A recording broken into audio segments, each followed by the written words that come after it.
Hello everybody, Ben Woodruff here with another Falconry video. Today's video, I'm going to be talking about goshawks, and specifically try to answer the question are goshawks the best first accipiter to use in falconry?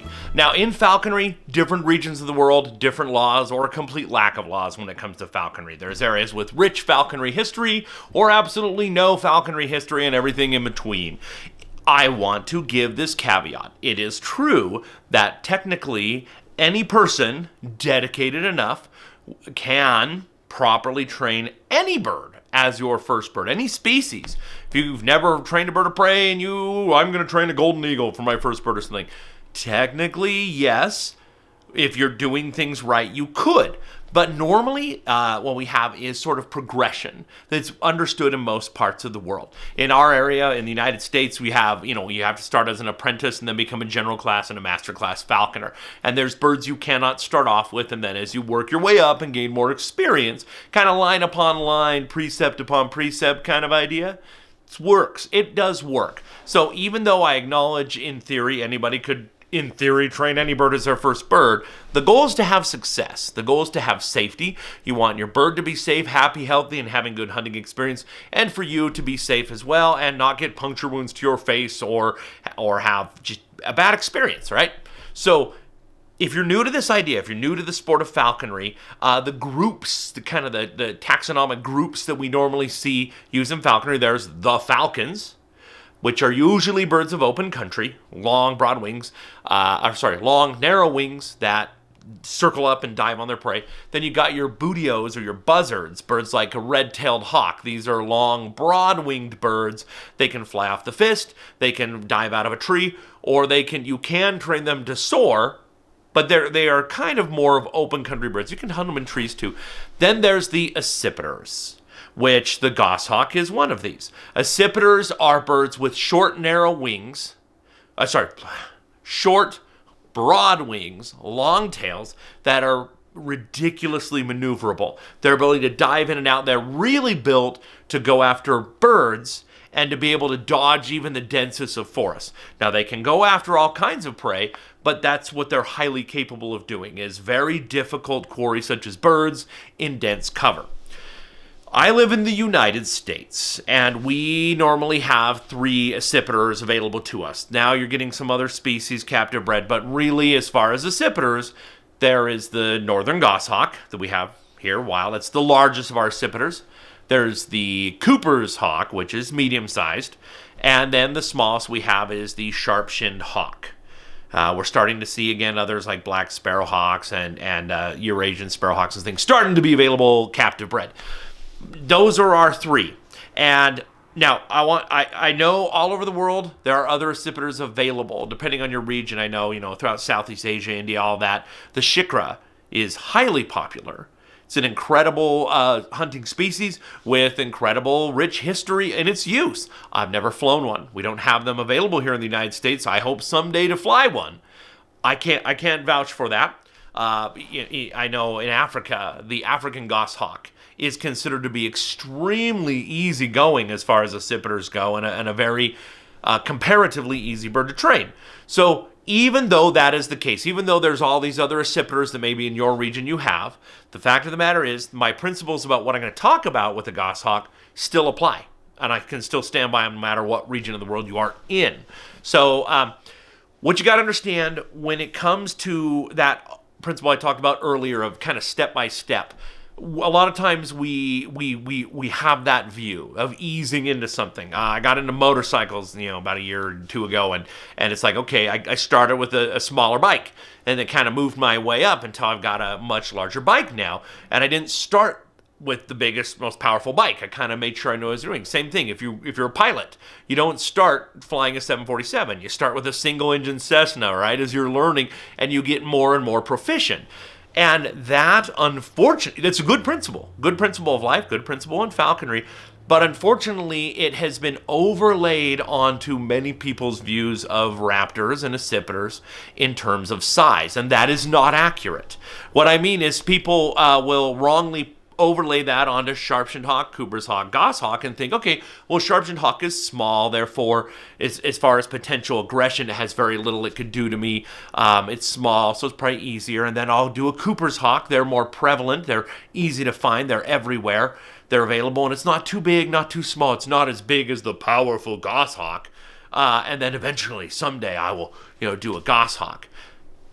If you were my apprentice, I'd be like, that is the worst view possible. And I'm talking, it doesn't matter if you're talking imprints, family birds, or parent raised.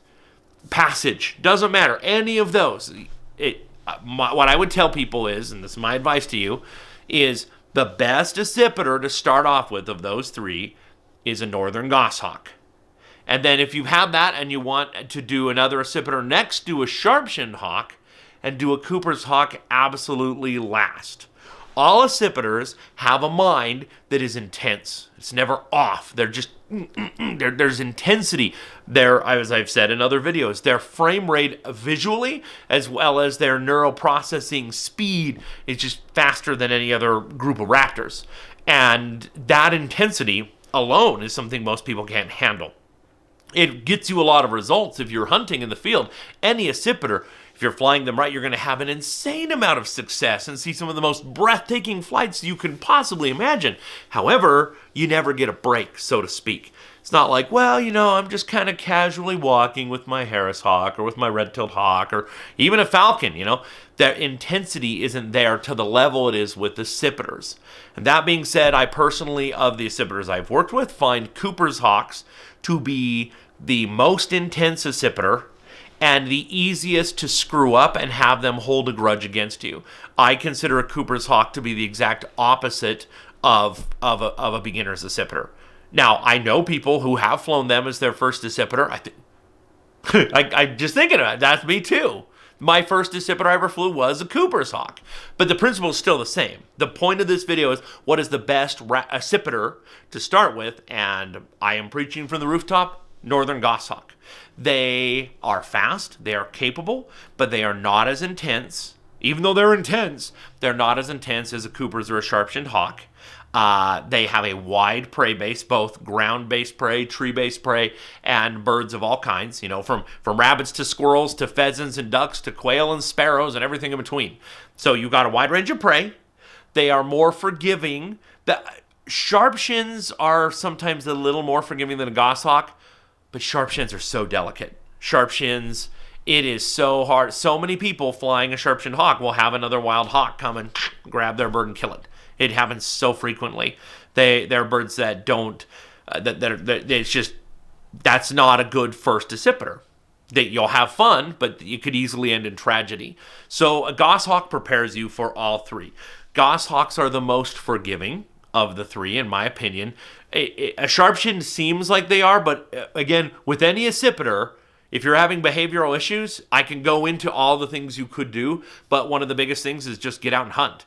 The more they are hunting and turning aggression towards prey, the happier they're going to be. And for most people in most areas, it is easier to find very small prey like sparrows or starlings, and you can hunt those more times in a day with a sharp-shinned hawk than if you've got, okay, how many duck flushes can I get with this goshawk? But still, my recommendation is, if you have a choice between the three, doesn't matter if it's an imprint, a parent raised, or a passage bird, I still recommend, if you're new to this, your first accipiter, you've flown some other birds, you've flown a Harris, you've flown a red-tail, whatever, you've flown a prairie falcon, you want to dip your toes into accipiters, get a goshawk, get a northern goshawk. Now, because I mentioned that, what kind of goshawk?